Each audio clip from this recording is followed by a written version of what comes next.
శివ,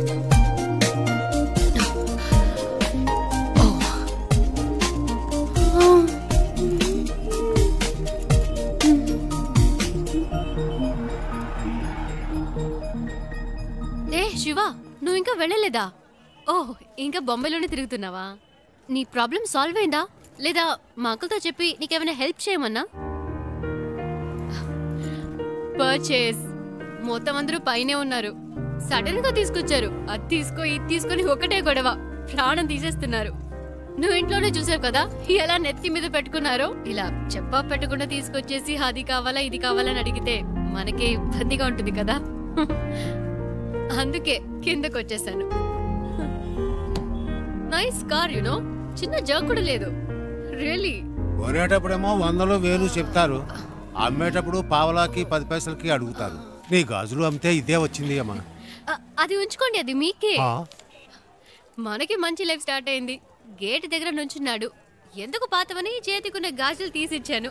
అవ్వమ్మేసి నాకే తెచ్చిస్తున్నాడు. ఏమిటే నువ్వు బస్కి ట్రైన్ కి కూడా డబ్బులు లేవు, ఈ గాజులు అమ్మి పెట్టండి అని అడిగినావు. నీ డబ్బు నాకు ఎందుకు అమ్మా? ఇదిగో కష్టపడి సంపాదించిన డబ్బే నిలబట్టలేదు.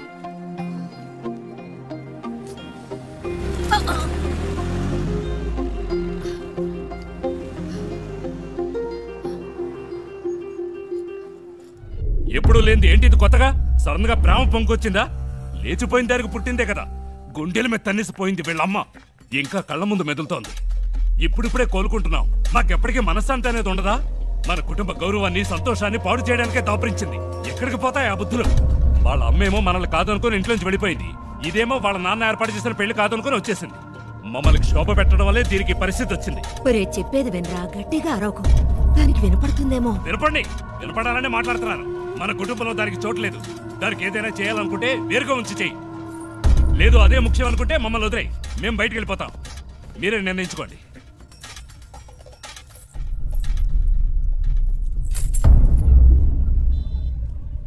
ఆ ఇంట్లోంచి బయటికి పంపించారు.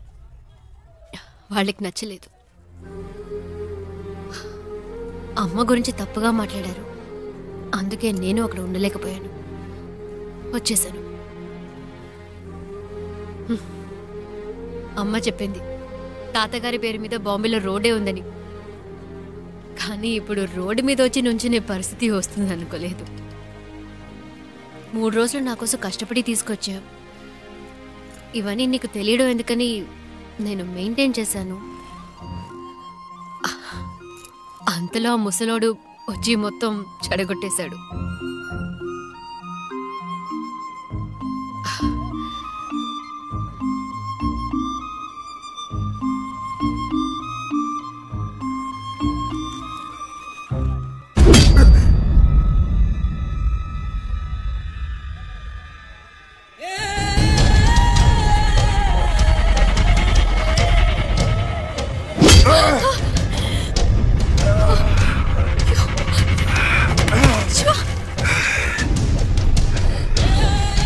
ఆ రోజు నా చేత రక్తం కక్కించావు. 6 నెలలు జైల్లో నేను చిప్ప కూడా తినేలా చేశావు.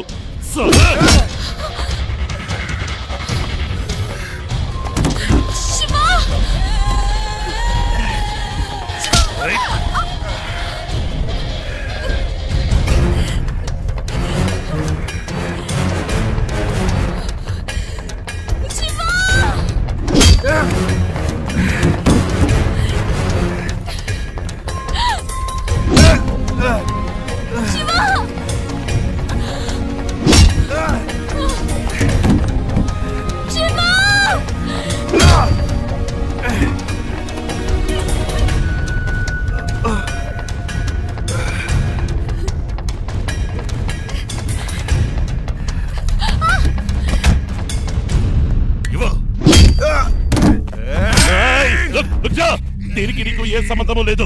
వీడు నా శత్రువు. నీకు కావాల్సింది ఆ అమ్మాయి కదా. తీసుకువెళ్ళు.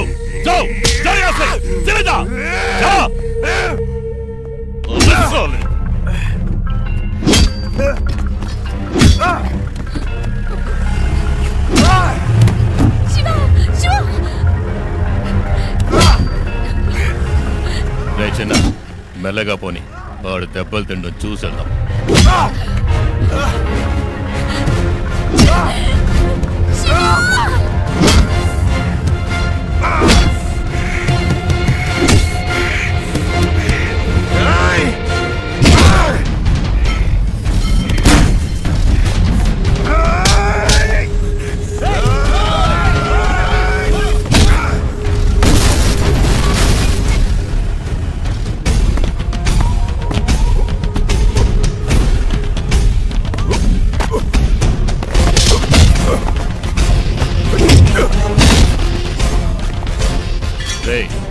త్వరగా పోనీ.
ఇంకెవడైనా ఉన్నాడా? రా!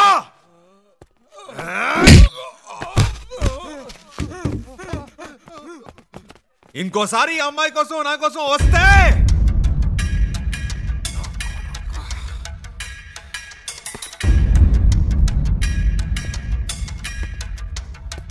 రా, ఇంకెవడొస్తారో చూస్తా.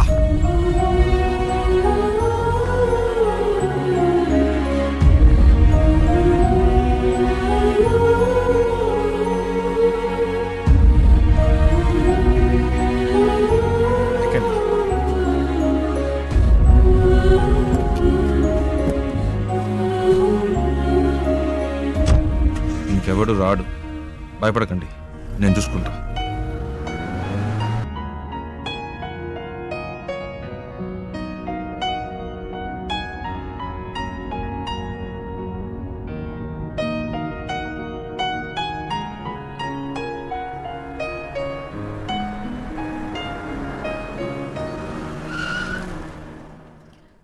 ఏమైంది శివ? అటు చూడండి.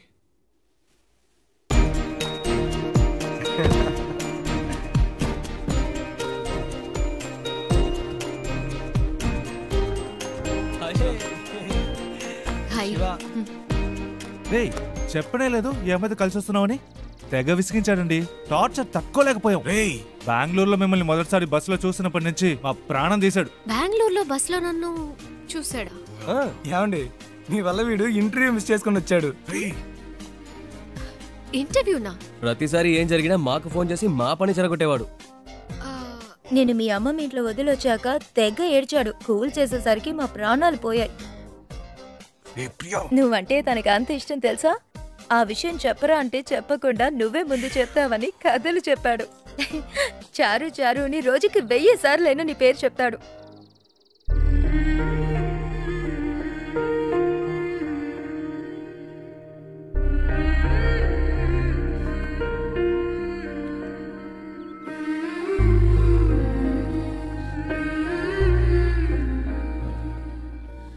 అది